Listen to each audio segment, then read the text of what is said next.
महाराष्ट्र की सियासत में तूफान आया हुआ है। ठाकरे परिवार के बीच नजदीकियां बढ़ रही हैं, जिसकी चर्चा हर तरफ हो रही है। अब इस मामले को लेकर शरद पवार के एक बयान ने सियासत को और ज्यादा गर्मा दिया है। तो क्या बोले शरद पवार और कैसे उनके बयान ने दिए बड़े संकेत, देखिए इस रिपोर्ट में। महाराष्ट्र की सियासत में पिछले कुछ दिनों से चर्चा चल रही है कि उद्धव ठाकरे और राज ठाकरे साथ आ सकते हैं। इस चर्चा से जहां इन दोनों के समर्थकों में उत्साह है, तो वहीं बीजेपी खेमे में खलबली मची हुई है।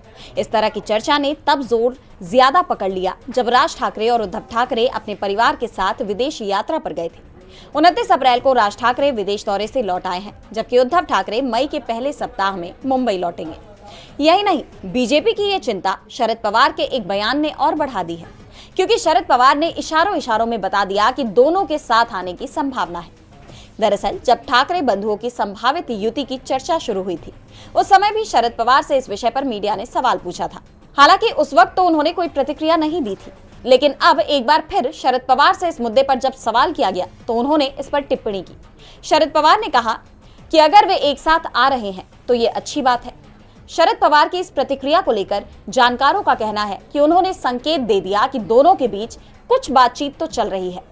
ऐसे में अब देखना होगा कि अगर दोनों साथ आते हैं तो इसका असर क्या होगा, क्योंकि जानकारों का कहना है कि अगर राज ठाकरे और उद्धव ठाकरे साथ आ रहे हैं तो आने वाले समय में एकनाथ शिंदे भी उद्धव से हाथ मिला सकते हैं। अगर ऐसा हुआ तो शिवसेना एकजुट हो सकती है, जिसे लेकर बीजेपी में बेचैनी है।